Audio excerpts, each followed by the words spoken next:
在大多数爱情故事里，重逢往往意味着希望，是命运兜兜转转之后给予的第二次机会。但荒野之恋却反其道而行之，它告诉我们，有些重逢本质上只是为愈合伤口的再次撕裂。这部剧最动人的地方在于它没有急着让角色拥抱、和解、相爱，而是先让他们面对彼此最不堪的过去。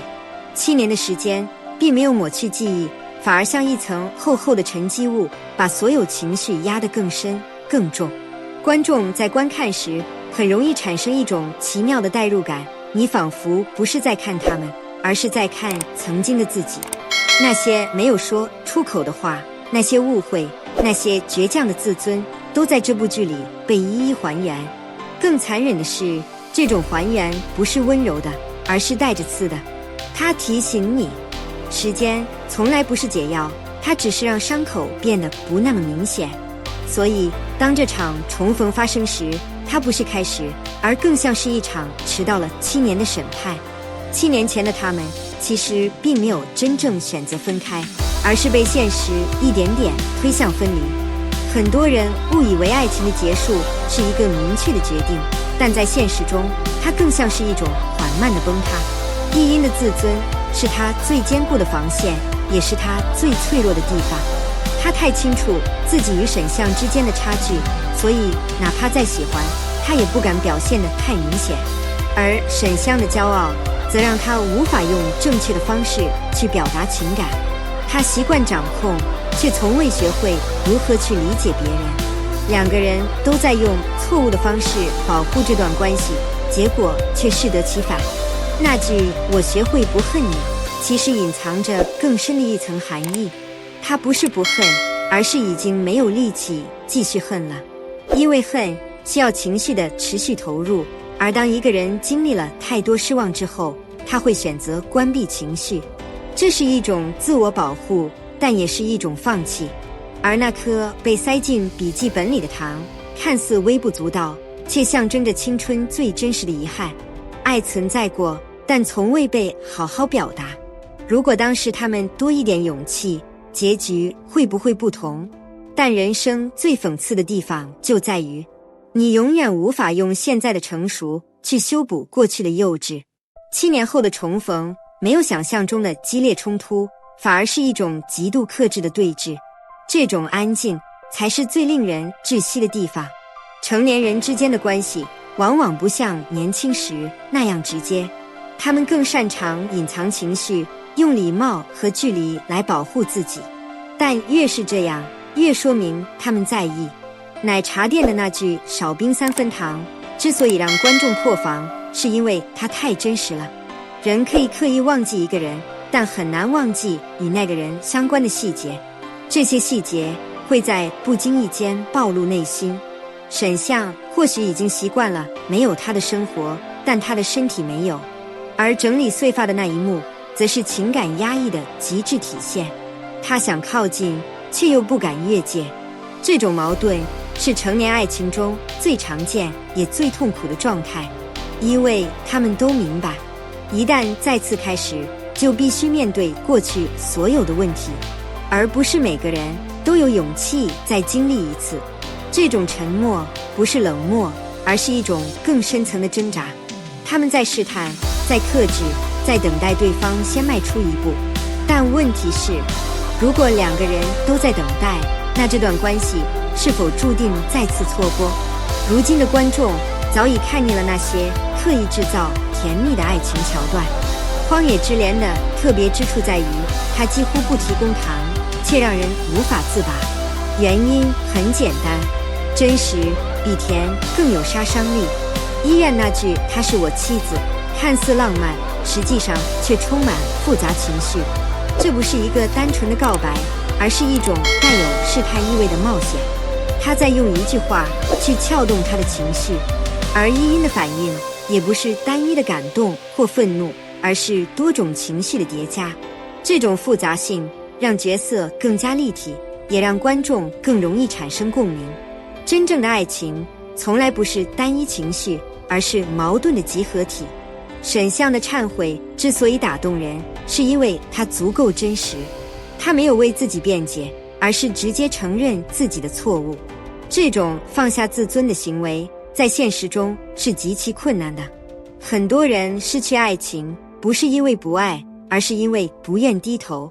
而当他终于低头时，一切是否还来得及？这才是这部剧最让人揪心的地方。《荒野之莲》的片名本身就是一层深刻的隐喻。荒野代表的是时间的空白，是他们错过的那7年。这段时间看似各自成长，实际上却充满遗憾，因为那些本该一起经历的时刻被彻底分开。荒野并不只是空，它更是一种无序与迷失，人在其中很容易失去方向。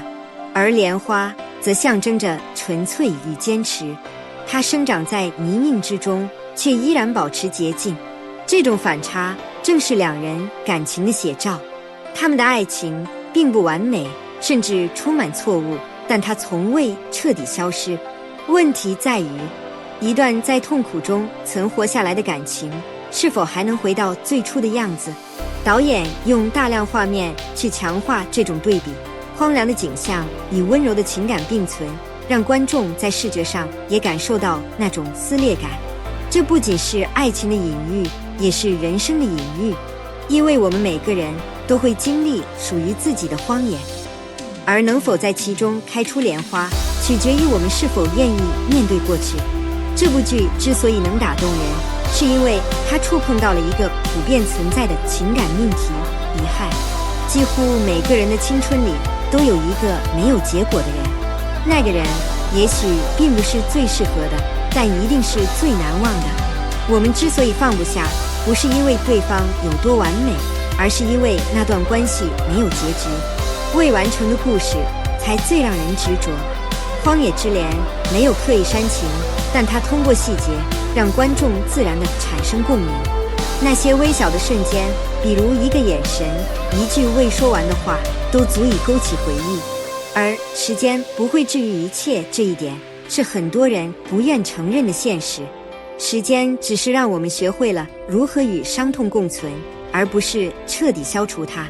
所以当观众看到他们重逢时，会不自觉地问自己，如果是我会怎么做？这种代入感是这部剧最大的魅力所在。关于结局，观众总是渴望一个明确的答案，但《荒野之莲》更像是在告诉我们，有些问题本来就没有标准答案。重新开始并不只是情感的恢复，还意味着要面对过去所有的问题。那些曾经导致分开的原因，如果没有解决，那么即使重来一次，结果也可能相同。他们或许依然相爱，但爱并不足够。成熟的爱情需要的不只是感情，还有责任、理解与改变。7年前的他们缺少这些，7年后的他们正在学习。但成长并不意味着一定会有好结局，有时候真正的成熟是学会放手，而不是执着。所以比起他们能否在一起，更重要的是他们是否已经成为更好的自己。荒野之莲没有试图给出一个完美的结局，因为现实本身就不完美。它更像是一面镜子，让我们看到自己在感情中的样子，犹豫、后悔、固执、脆弱。但也正因为如此，它才显得真实。遗憾并不一定是失败，它也可以是一种成长的方式。那些没有走到最后的人，也曾真实地陪伴过我们的某一段人生。或许我们无法改变过去，但我们可以选择如何面对现在。这才是这部剧真正想表达的东西，留给观众的思考。在视频的最后，我想问你几个问题。如果可以回到7年前，你会选择留下还是离开？你是否也曾因为一句没说出口的话而后悔至今？如果再次遇见那个错过的人，你会主动靠近还是转身离开？你更相信破镜重圆，还是相见不如怀念？欢迎在评论区分享你的故事。感谢观看。如果你喜欢这样深入又有情绪张力的影视解析，别忘了点赞、订阅和分享。你的支持是我。